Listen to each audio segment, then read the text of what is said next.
Et comment vas-tu aujourd'hui? Bienvenue sur ce nouveau podcast Nico Pen et on va parler du business de la connaissance, sujet qui va t'intéresser si tu as un business autour de la formation ou si tu es infopreneur.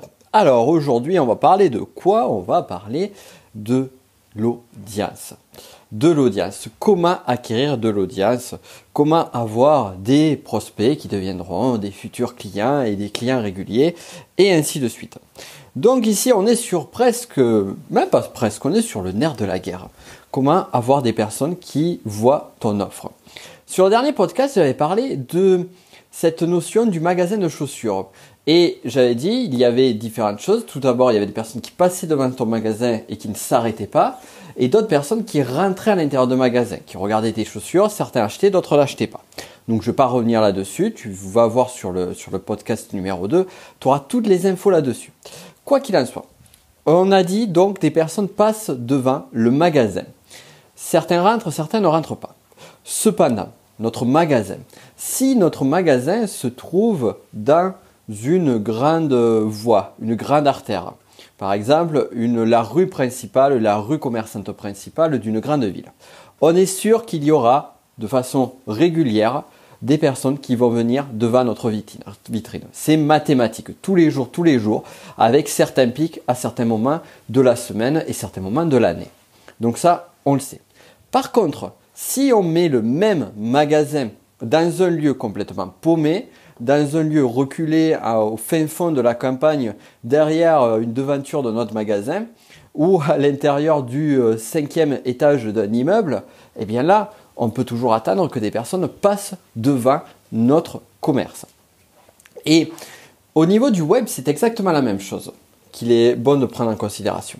C'est-à-dire que sur ton activité, le but du jeu, c'est faire en sorte d'être le plus visible possible. Mais pas le plus visible possible par tout le monde. Le plus visible possible par des personnes qui vont être tes potentiels prospects. Je vais reprendre un exemple. Admettons que tu es un magasin de luxe avec différents produits. Si tu mets ce magasin de luxe dans un quartier plutôt défavorisé, eh bien, effectivement, tu peux avoir pas mal de personnes qui vont passer devant, mais tu vas avoir très peu de personnes qui vont pouvoir acheter.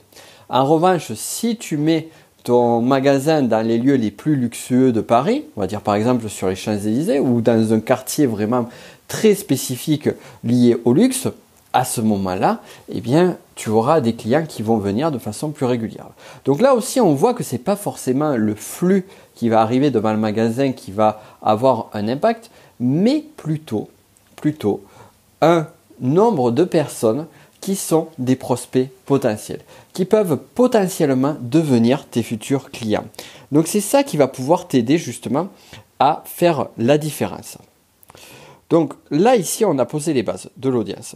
Et si on regarde dans le milieu du matériel, dans le milieu du concret, bon, même si sur le web, on est sur du concret, mais on est sur du dématérialisé.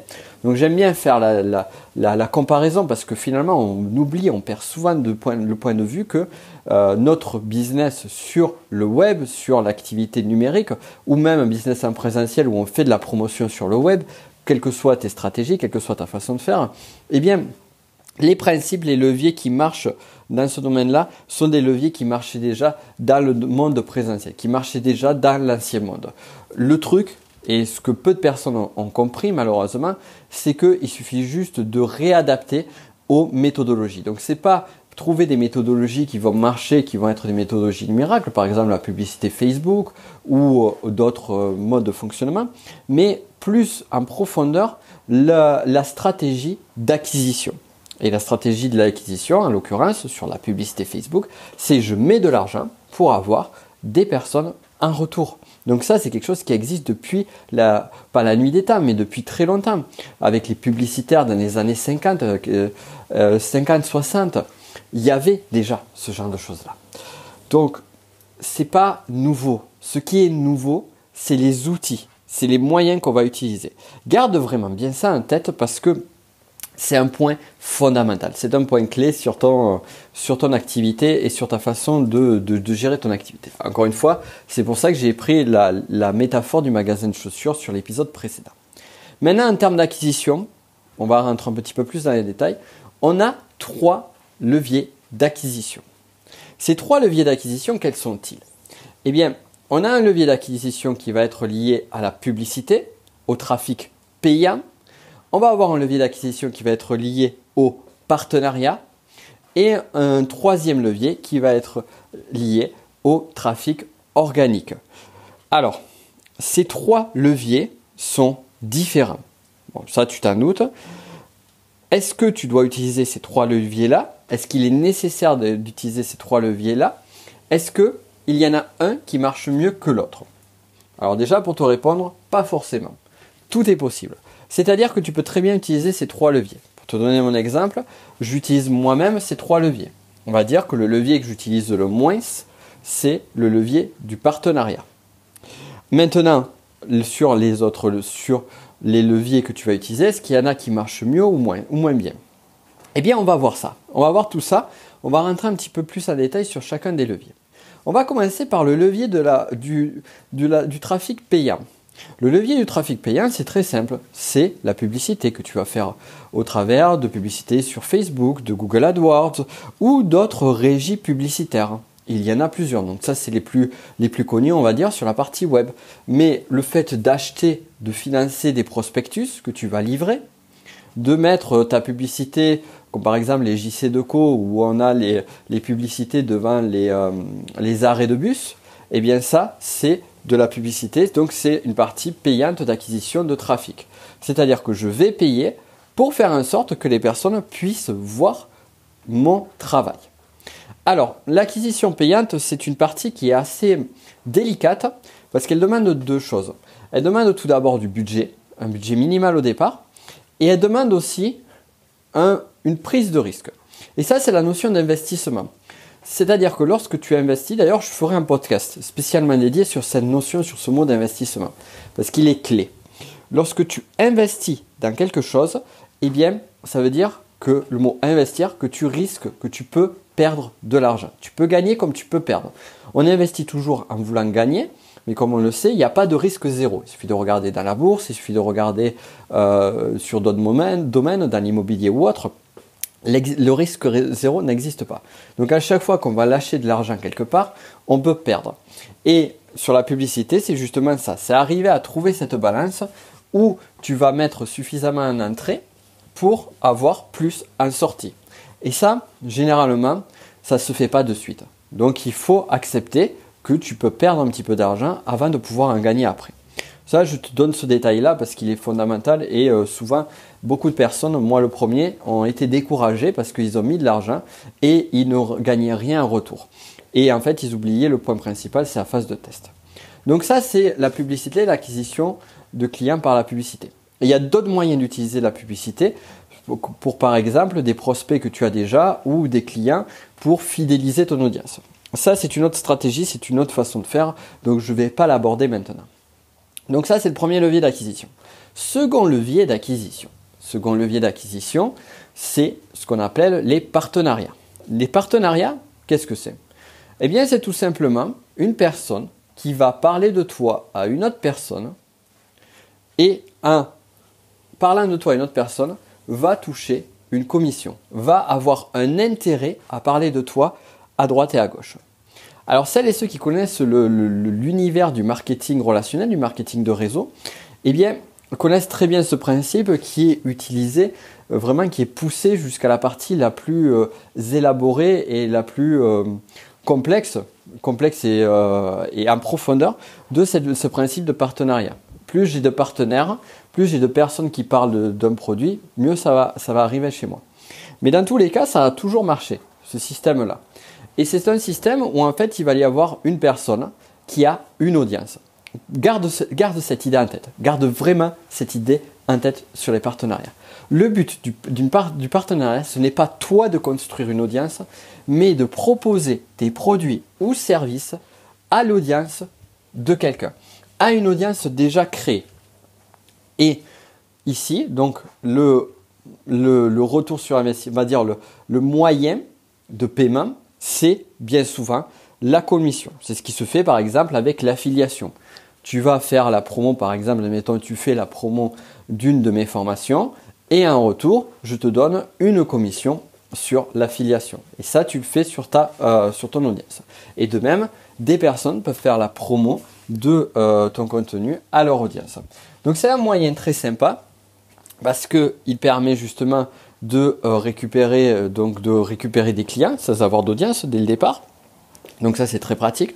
Tu as peut-être vu ces gros lancements où il y avait 3 vidéos de présentation puis après une vidéo de vente où il y a beaucoup de mails qui sont envoyés avec plein de partenaires. Eh bien ça utilise spécifiquement ce levier-là. Donc après il y a différentes façons de faire sur cette partie partenariat. Le point fort c'est que tu n'as pas besoin d'avoir d'audience. Le point faible, c'est que tu dépends de l'audience des autres et tu dépends de la relation que tu vas créer avec les autres. Et de même, à un moment donné, le flux, l'audience que tu vas récupérer par cet intermédiaire-là, elle ne va pas se renouveler. Donc ça, c'est, on va dire, le point de faiblesse. Point de force, tu peux avoir une audience énorme dès le départ, si tu arrives à nouer les bons contacts, à être avec les bonnes personnes, travailler avec les bonnes personnes. Mais bon, le point de faiblesse, c'est celui-là. Pour la publicité, je ne l'ai pas dit, les points de force et de faiblesse. Point de force de la publicité, c'est que tu as un effet levier qui est juste énorme. Le point de faiblesse, c'est que tu es obligé d'investir au départ et tu as une prise de risque qui peut être présente. De même, l'art de faire de la publicité demande quand même une compétence en termes de marketing, en termes de vente, de capacité à vendre qui est assez forte. Mais ça, de toute façon, je t'aiderai là-dessus. Je peux t'aider notamment au travers du coaching stratégique, comme je t'ai déjà parlé. Donc, si tu veux faire un coaching stratégique avec moi, tu as le lien juste en dessous. Ou alors, on en reparlera de toute façon, je te donnerai quelques outils. Mais bon, à chaque fois, c'est sur le coaching stratégique, l'avantage, c'est qu'au moins, on va pouvoir affiner selon toi tes propres besoins, selon toi tes propres envies, selon toi ton propre business, ta propre activité. Donc, c'est là où ça va être plus intéressant. Et enfin, il nous reste le troisième levier, qui est le levier finalement qui a été le plus, on va dire, le plus agréable, le plus génial quand le web est arrivé. Aujourd'hui, ça se tasse un peu parce qu'il y a de la concurrence. C'est le domaine de l'acquisition par le trafic organique. Alors, qu'est-ce que c'est ? Eh bien, tout simplement par la diffusion de contenu que tu vas faire, que ce soit sur les réseaux sociaux, que ce soit sur un blog, que ce soit sur YouTube ou sur d'autres supports. Eh bien, petit à petit, tu vas te constituer une audience. Tu vas faire en sorte que tes articles, que tes vidéos, que tout ce que tu vas produire va être de plus en plus visible pour arriver à attirer une audience. C'est ce que j'ai fait notamment dans les années donc en 2010, 2011 et après, où j'ai écrit énormément d'articles sur un blog et progressivement, j'ai eu 100, 200, 300, 500, 1000 visiteurs jour. Donc ça a été un moyen d'acquérir l'audience. Une fois que cette audience a été acquérie, je ne sais pas si c'est le bon mot, eh bien c'est OK.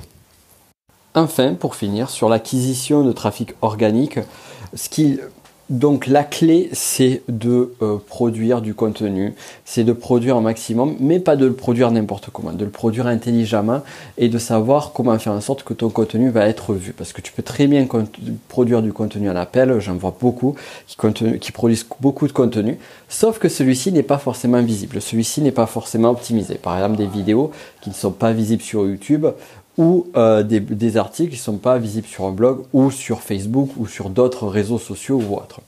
Donc ça aussi pareil, je vais t'apprendre comment faire, donc soit avec le coaching stratégique ou soit au travers des prochains podcasts. Quoi qu'il en soit, donc l'avantage et l'inconvénient. L'avantage, c'est que ça ne demande pas une ressource financière de départ, ou une ressource financière très faible, on va dire. Si tu achètes un nom de domaine pour faire un site, tu en as pour 30 € à l'année à peu près. Sur YouTube, c'est gratuit. Donc voilà, après tu as le matériel à prendre, mais tu peux déjà utiliser ce que tu as déjà. Un iPhone peut être largement suffisant pour créer de la vidéo. Donc ici, sur le budget, on va dire, on n'est pas sur du tout sur les mêmes strates que sur la publicité Facebook. Ça, c'est le point positif. Le point négatif, c'est que si tu mets pas de l'argent, eh bien, tu mets de ton temps. Et tu vas devoir investir énormément de temps. Et ça va prendre du temps avant de pouvoir décoller. Ça, il faut vraiment le garder en tête. C'est que certains arrivent à exploser très rapidement, à décoller très rapidement, en l'espace de à peu près on va dire 10 mois, 1 an, et d'autres vont mettre beaucoup plus de temps. Donc c'est là où on va avoir cette difficulté-là et où il va falloir garder la patience en se disant qu'au début, les résultats risquent de ne pas être super. Par contre, une fois que ton audience est créée, là, c'est du bonheur. Donc au bout de 1 an, 2 ans, voire plus, peut-être même avant, peut-être que tu vas y arriver très rapidement et au bout de 4 mois, peut-être que tu vas avoir des beaux résultats et c'est vraiment tout ce que je te souhaite. Mais il va y avoir quand même un temps de travail.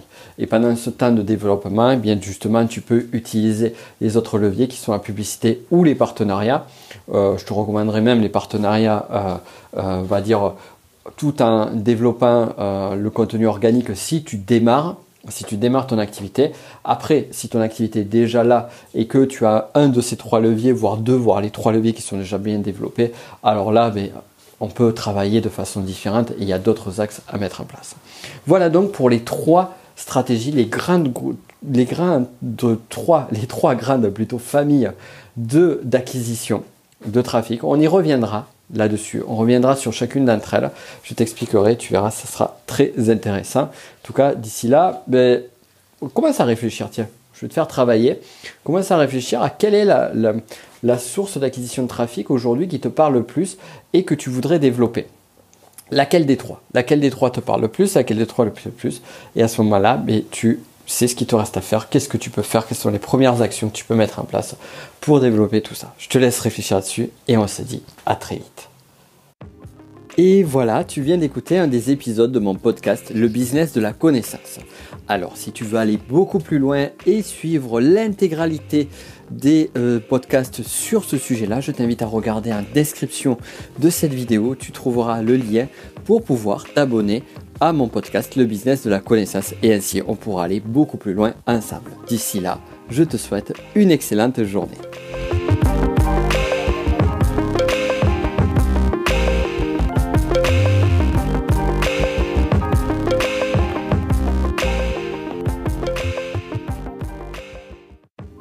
Et voilà, tu viens d'écouter un des épisodes de mon podcast Le business de la connaissance. Alors, si tu veux aller beaucoup plus loin et suivre l'intégralité des podcasts sur ce sujet-là, je t'invite à regarder en description de cette vidéo. Tu trouveras le lien pour pouvoir t'abonner à mon podcast Le business de la connaissance et ainsi on pourra aller beaucoup plus loin ensemble. D'ici là, je te souhaite une excellente journée.